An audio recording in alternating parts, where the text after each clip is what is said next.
Assalamualaikum warahmatullahi wabarakatuh. Sahabat bukan ustadz dimanapun sahabat berada, mudah-mudahan sahabat yang menyaksikan video ini dimudahkan jalan rezekinya, dimudahkan urusannya untuk menunaikan ibadah haji dan umroh.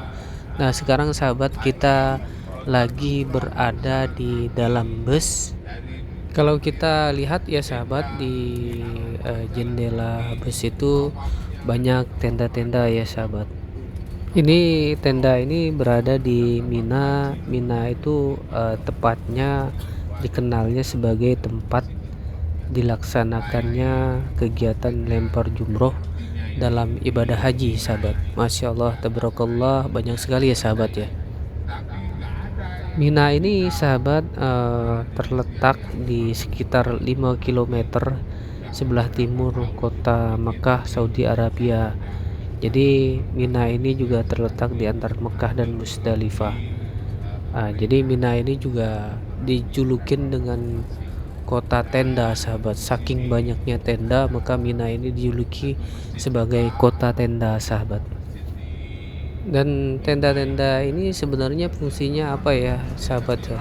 Jadi bagi yang sudah pernah melaksanakan ibadah haji, pastinya sudah tahu fungsi tenda ini. Jadi fungsi tenda ini adalah tempat menginapnya jemaah haji yang akan melaksanakan lempar jumroh. Lempar jumroh itu sendiri sahabat, yaitu merupakan salah satu rangkaian dari ibadah haji di tanah suci Mekah ya sahabat ya. Sebenarnya sejarah lempar jumroh ini sendiri sudah ada sejak zaman Nabi Ibrahim alaihissalam sahabat. Yang kisahnya sendiri mungkin kita sudah tahu ya sahabat ya. Ketika Nabi Ibrahim alaihissalam akan melaksanakan perintah Allah subhanahu wa ta'ala untuk menyembelih putranya, yaitu Nabi Ismail alaihissalam. Jadi sebelum mereka sampai di tempat yang dituju, tiba-tiba iblis datang dalam wujud manusia menggoda Nabi Ibrahim alaihissalam agar tidak melakukan perintah Allah tersebut. Namun sahabat, dengan penuh keyakinan dan ketakwaan kepada Allah subhanahu wa ta'ala, Nabi Ibrahim tetap melaksanakan perintah itu. Jadi Nabi Ibrahim pun tahu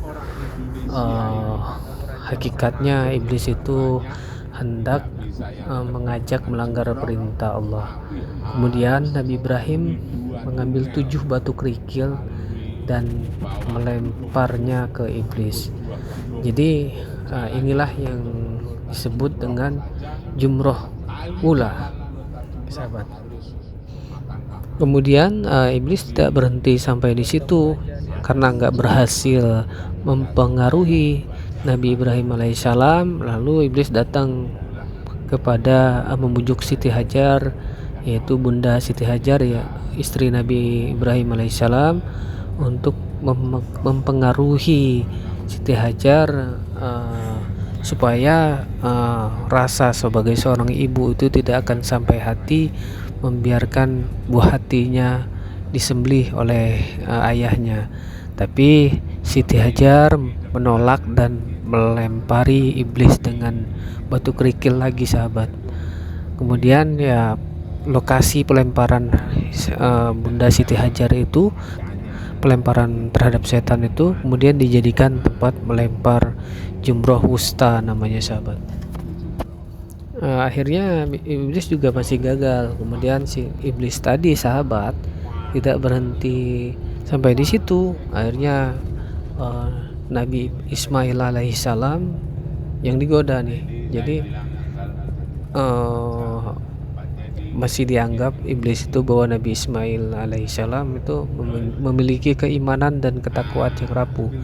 Tapi Nabi Ismail ternyata juga menunjukkan perlawanannya. Ia kukuh memegang iman dan keyakinan dengan penuh hati perintah kepada Allah subhanahu wa ta'ala. Jadi kemudian Nabi Ibrahim, Siti Hajar, terus Nabi Ismail lalu bersama-sama melempari iblis dengan batu kerikil sahabat, yang kemudian diabadikan menjadi lemparan jumroh akobah. Terus Allah Subhanahu wa Ta'ala pun memuji upaya Nabi Ibrahim dan keluarganya karena dianggap berhasil menghadapi ujian atau godaan dari iblis laknatullah sahabat. Nah, kalau kita lihat itu sahabat, ada gedung yang bertingkat. Nah, disitulah letak atau tempat jamaah haji jemaah haji melempar 3 jumroh ya sahabat ya. Dan di sana ada batu-batu besar sahabat yang dilempar, bentuknya kerucut segitiga dari bawah ke atas sahabat.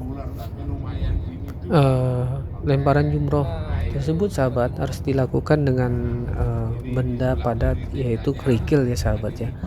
Tidak boleh dengan benda cair, benda lembek itu nggak boleh. Jadi dilakukan juga 7 kali dan harus mengenai sasarannya sahabat. Jadi artinya ini memberikan arti bahwa perlawanan terhadap setan dan sifat-sifat harus dilakukan secara ulet dan sekuat tenaga. Jadi itu perlawanan, simbol dari perlawanan manusia terhadap setan, karena pada intinya setan tidak akan pernah berhenti menggoda manusia dan godaannya tidak mudah dirasakan. Jadi ya itulah Allah mengujinya, memberi contoh, memberi ibrah kepada kita melalui Nabi Ibrahim, Bunda Siti Hajar, dan Nabi Ismail. Jadi melontar jumroh itu sahabat pada intinya memiliki hikmah yang sangat besar bagi kita umat manusia, sebagai lambang melempar iblis yang dilaknati Allah Subhanahu wa Ta'ala. Jumroh tadi ada 3 ya sahabat ya, jumroh ula, jumroh wusta, dan jumroh akobah. Setelah sekian lama ya sahabat, dari tadi kita memutari kawasan Mina ini hampir 8 menit, masih tampak tadi tenda luar biasa luasnya. Kota tenda ini Masya Allah, ini juga masih ada sahabat ya. Mungkin sekian dulu video singkat dari Bukan Ustadz, mudah-mudahan bermanfaat. Wabillahi taufiq wal hidayah wal inayah. Wassalamualaikum warahmatullahi wabarakatuh.